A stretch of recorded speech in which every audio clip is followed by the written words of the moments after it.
Sebelumnya,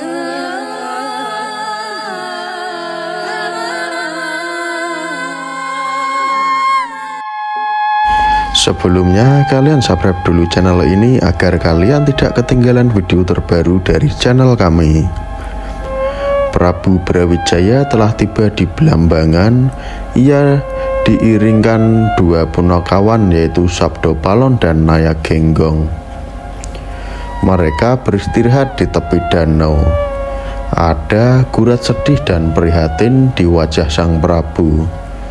Mereka sudah dekat dengan Bali, tinggal beberapa langkah lagi menyeberangi selat menuju ke tanah seberang.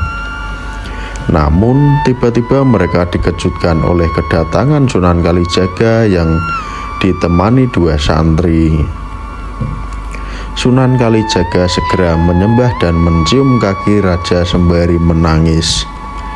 Raja bertanya, "Syahid, untuk apa kamu ke sini? Apa kamu sedang membuntutiku?" Sunan Kalijaga segera menyembah dan menjawab, "Ampun Paduka, sembah ke sini diutus oleh putra Paduka yang menyusul dan mencari keberadaan Paduka Raja. Jika bertemu, hamba diminta menyampaikan sembah kaki putra Paduka. Dia juga memohon ampun kepada Paduka atas kesalahannya merebut tahta. Itu semua lantaran ia merasa masih bodoh dan masih muda, kurang akal dan pertimbangan, sekedar menuruti hasrat untuk segera menjadi raja pemimpin tanah Jawa. Sekarang putra Paduka sangat menyesal karena telah berani melawan orang tua, melawan raja, serta tidak tahu budi kepada Paduka yang telah memberi pangkat dan menaikkan derajat." Putra Paduka saat itu memang sedang tertutup hatinya, bukannya membalas kebaikan tapi malah berbuat kejahatan kepada Paduka. Sekarang putra Paduka benar-benar menyesal, merasa sedang mendapat murka dari Gusti penguasa langit dan bumi. Maka dari itu dia mengutus hamba untuk mencari Paduka dimanapun harus saya temukan. Paduka dimohon kembali ke Majapahit dan bertahta sebagai raja seperti sebelumnya. Tetap dianggap sebagai sesepuh dan junjungan tinggi oleh segenap anak cucu dan para pejabat. Jika Paduka berkenan kembali, putra Paduka hendak mempersilahkan hidup dan mati kepada Paduka. Dia berharap sangat agar Paduka Raja sudi mengampuni kesalahan-kesalahannya. Jika Paduka berkenan, dia juga memohon tetap diberi jabatan sebagai Adipati Demak. Namun jika Paduka tidak berkenan kembali dan berkehendak menjadi pandita, silahkan Paduka tentukan tempatnya. Di lereng gunung manapun yang Paduka pilih, putra Paduka akan membangunkan rumah yang nyaman. Segala keperluan Paduka akan dicukupi, tapi kekurangan. Kalau keinginan Paduka seperti itu, putra Paduka memohon agar Paduka berkenan memberikan tahta secara ikhlas lahir batin. Kata Raja Brawijaya, "Aku sudah mendengar semua yang kamu sampaikan, Syahid, tapi aku sudah tidak peduli dengan semua itu. Aku sudah kapok berurusan dengan para santri.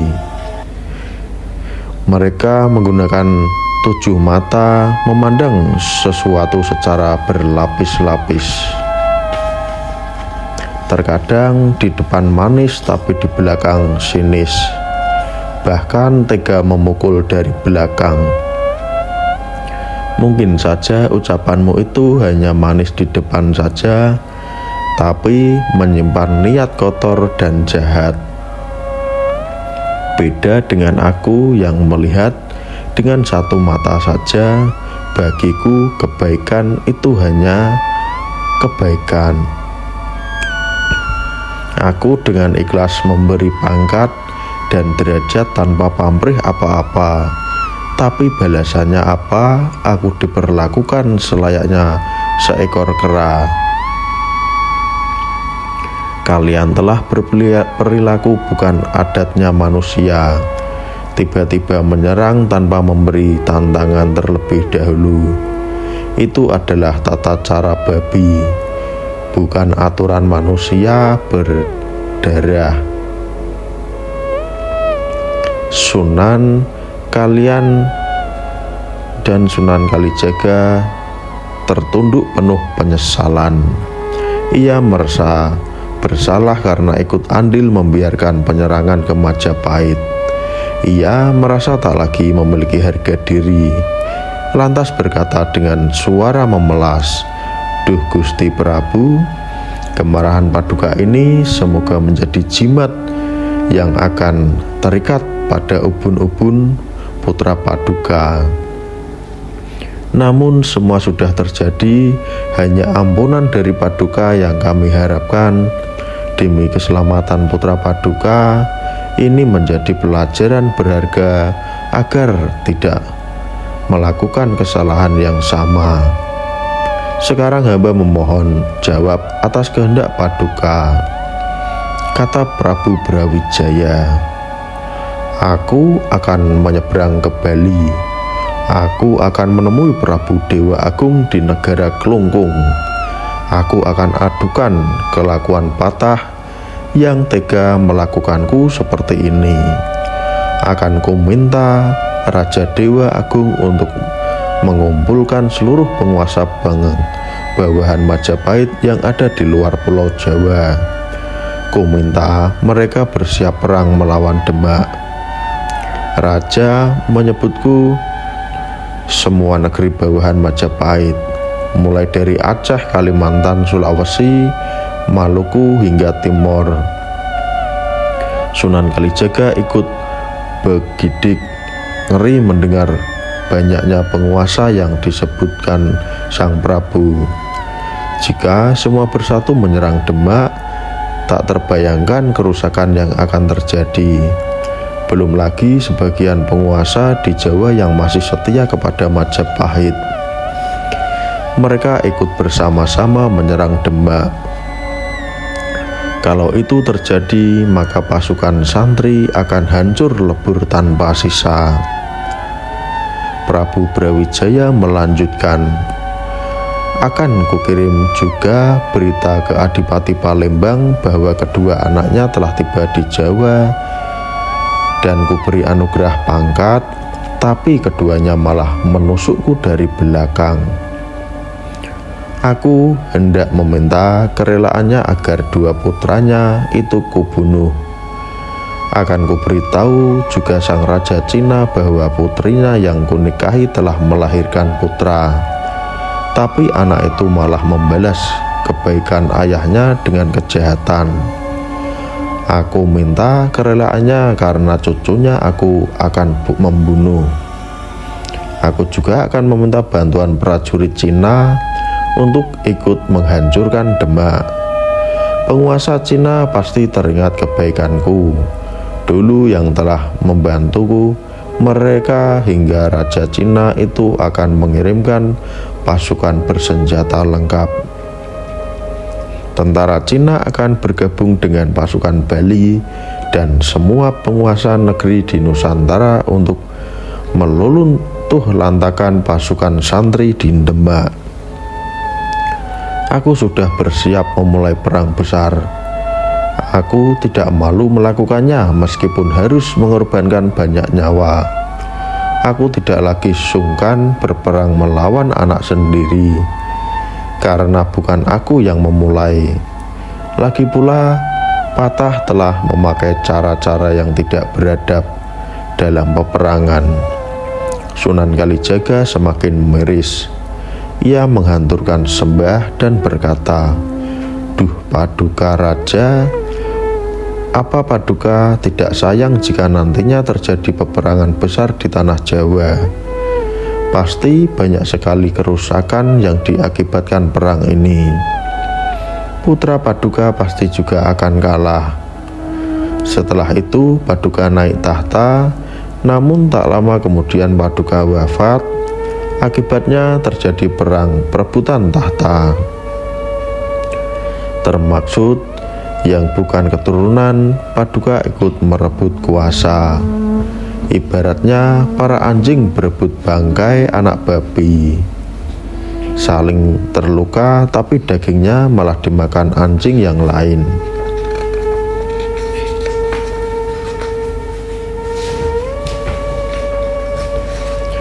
Jawab raja tentang masa depan kerajaan.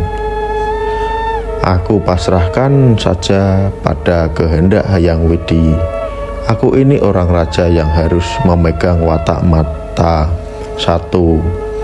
Dalam melihat kebenaran, aku akan bertindak layaknya tata cara bangsa mulia, termaksud dalam aturan perang.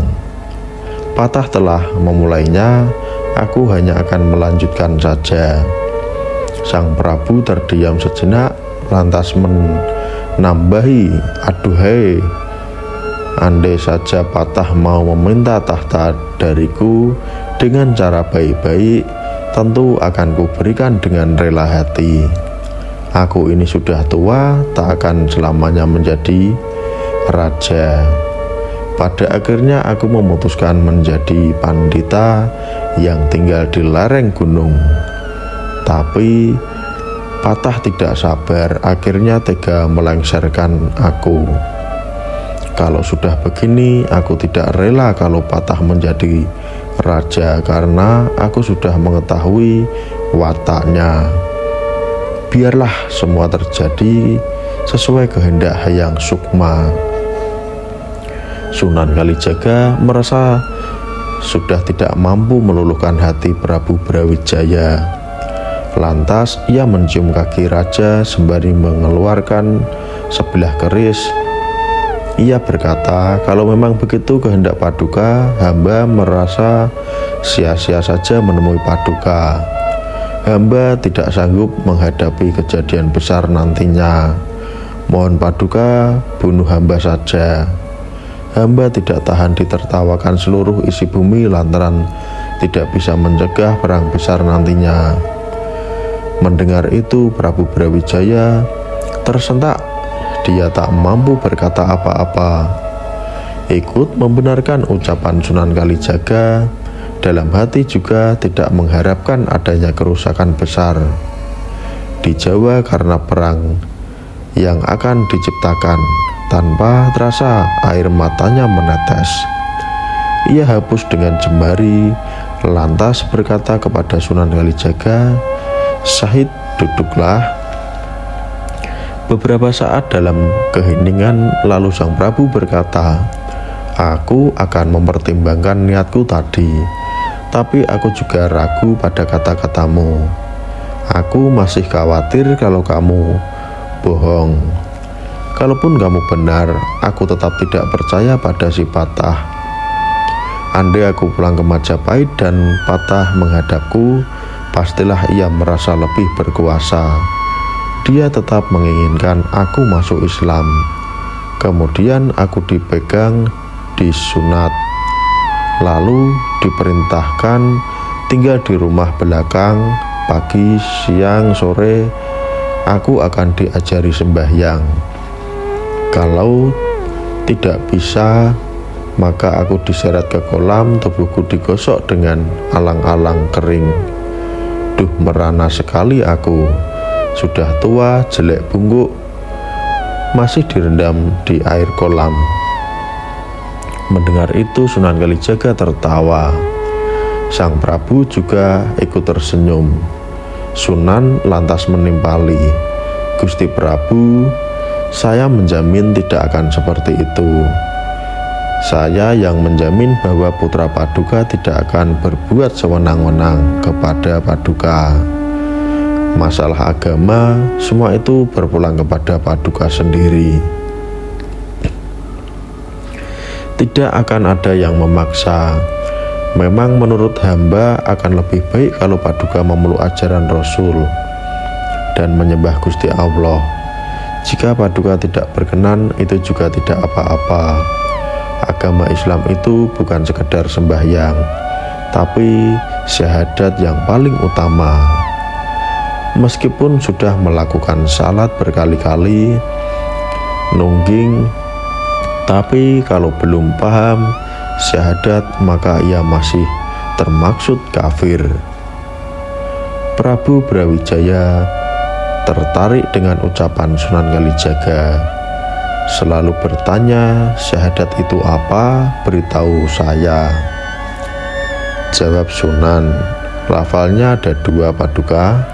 Yang pertama, asyhadu alla ilaha illallah. Yang kedua, wa asyhadu anna Muhammad Rasulullah.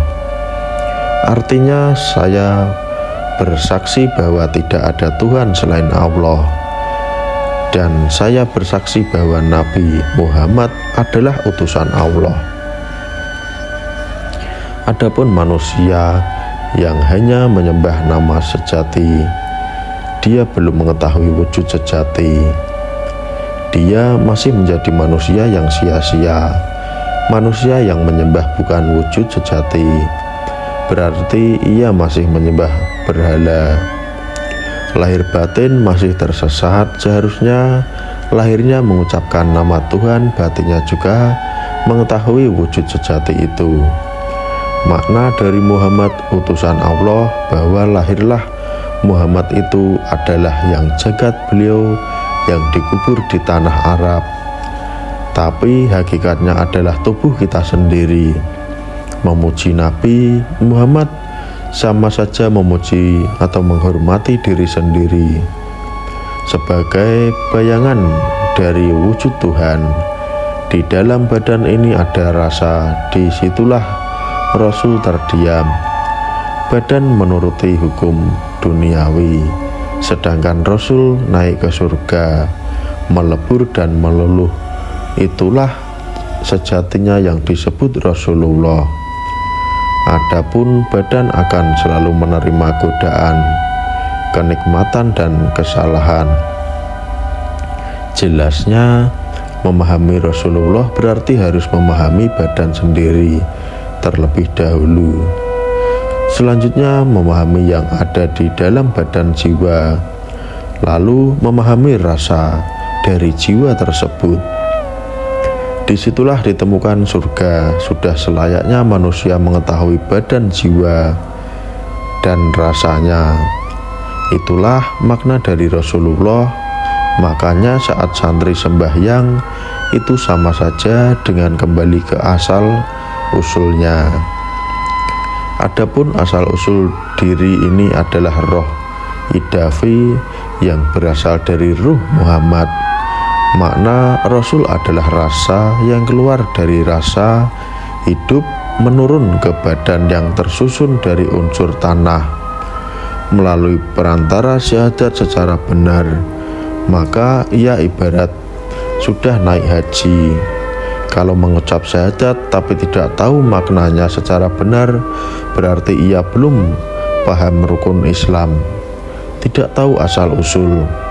Adapun orang yang paham maknanya, Rasulullah ini hanya sedikit. Ibaratnya di dunia jumlahnya hanya 1 dosin 12 orang saja. Yang lainnya tidak paham, masih terliputi sifat mendua yang saling berpasangan layaknya pria dan wanita. Juga masih terikat oleh tubuh yang bersifat material. Orang yang memuji jasad Nabi Muhammad yang dikubur di Arab atau salatnya tertuju pada Ka'bah yang ada di Mekah, maka ibadahnya itu tidak akan sampai kepada Tuhan. Tapi jika tidak mau memuji Nabi Muhammad yang di Arab, maka tetap termaksud manusia kafir. Hidupnya sia-sia, tidak tahu asal-usul hidupan. Namun begitu, orang Islam tidak boleh berhenti pada syahadat saja. Ia harus menjalankan ibadah. Manusia hidup menghuni badan, ibaratnya ia menghuni rumah sewa. Pastilah sang pemilik rumah menarik uang sewa setiap bulan. Jika tidak mau membayar, maka akan dihukum dan dimasukkan ke dalam tahanan.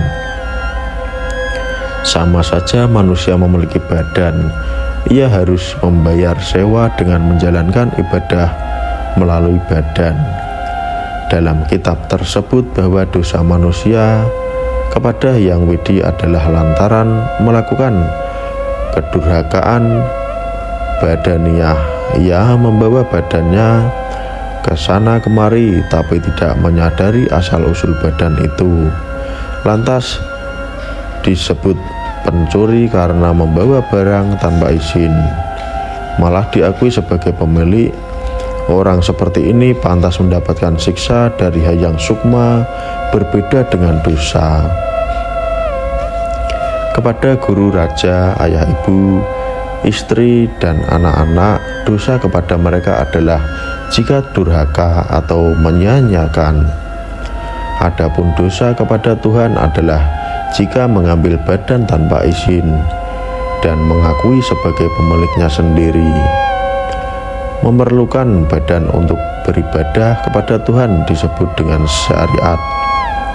Selain syariat, manusia juga harus mengetahui tarekat, hakikat, dan makrifat. Prabu Brawijaya bertanya, apa yang dimaksud dengan syariat atau syariat itu? Sunan Kalijaga menjelaskan, syariat itu ketika tubuh sore tidur, kemaluannya jengat berdiri tegak. Tarekat artinya taren, mengajak istri melakukan senggrama. Hakikat artinya sama-sama ingin mengadu kemaluan dan keduanya setuju. Makrifat artinya paham syarat-syarat untuk menikah agar direstui ayah dan ibu. Restu ayah ibu adalah syariat pertama pernikahan karena mereka yang menjadi lantaran kita tercipta. Syarat kedua adalah mendapat restu raja karena dia menjadi pengganti Tuhan di muka bumi. Syarat ketiga adalah direstui semua makhluk agar mereka tahu bahwa sang lelaki hendak menjadikan calon istrinya sebagai tempat pertemuan antara ruh dan kesadaran, sebagai sarana mencintai. Itulah manusia baru. Raga yang sudah mulia adalah raga yang sudah layak menunaikan salat dan haji, yakni raga yang sudah memiliki anak. Makna ia adalah anak anane pribadi, sadar atas keberadaan diri sendiri. Ada syahadat yang tidak membutuhkan lafal syahdu, yakni terpisahnya raga dengan sukma. Inilah yang disebut sebagai syahadat tanpa tandingan, yaitu meninggalkan badan kasar, membawa diri ke alam keadaan yang sukma. Ini sama saja dengan mengambilkan barang titipan kepada sang pemilik. Prabu Brawijaya merasa senang atas penjelasan Sunan Kalijaga. Hatinya terpikat untuk masuk Islam dan mengagungkan asma Allah. Ia tersenyum dan berkata, syahid, ternyata ilmu ajaran Islam itu mudah dipahami. Aku jadi ingin memeluk syariat Rasul. Mulai sekarang aku masuk Islam dan akan menggugurkan nama Allah. Saksikanlah keikhlasanku ini. Sunan Kalijaga mengangguk senang. Prabu Brawijaya melanjutkan, aku akan pulang ke Majapahit, tapi bukan untuk menjadi raja. Aku akan menobatkan patah sebagai raja tanah Jawa. Aku sendiri akan menjadi pandita dan akan bertapa di Gunung Pacet. Sunan Kalijaga menanggapi, hamba sangat mendukung kehendak Paduka. Pasti putra Paduka sangat senang dan akan menjunjung tinggi nama paduka di atas ubun-ubun. Akan memuliakan paduka sebagai jimat dan pusaka yang terhormat dan teruji. Terlebih paduka berkenan masuk Islam dan pemberian tahta kepadanya. Tentu ini akan lebih membuat putra paduka gembira. Saya memohon paduka masuk Islam secara lahir batin, bahwa paduka tidak hanya menjadi muslim dalam hati saja, tapi juga menjalankan syariat Rasul, salah satunya dengan mencukur rambut dan gundul seperti hamba. Prabu Brawijaya berkata, "Potonglah rambutku, aku akan gundul seperti kamu." Lantas Sunan Kalijaga mengambil gunting dan memotong rambut sang Prabu. Tapi gunting itu tidak mempan. Rambut raja tidak dapat dipotong. Sunan Kalijaga berkata, "Ampun Baginda, mengapa paduka berbohong? Paduka berkata akan masuk Islam lahir batin, tapi ternyata paduka hanya batinnya saja yang Islam, lahirnya belum. Buktinya ini rambut paduka tidak mempan, saya potong." Baginda Raja, orang yang hanya Islam dalam batin itu disebut muslim. Ngindalah diakui di sisi Allah. Dia hanya muslim dalam batin, sedangkan lahirnya masih kafir. Sebaliknya, kalau ada muslim yang hanya lahirnya saja, maka ia disebut muslim ngindanas, diakui di sisi manusia. Alangkah utama jika sang Prabu menjadi Islam lahir batin. Kata Brawijaya, "Baiklah, sekarang potong lagi rambutku. Aku sudah ikhlas masuk Islam lahir dan batin." Sunan Kalijaga kembali memotong rambut Prabu Brawijaya. Kali ini berhasil, rambut raja terpangkas semua. Ia telah masuk Islam lahir batin. Apa pendapat kalian tentang video ini? Silahkan beri komentar di bawah ini.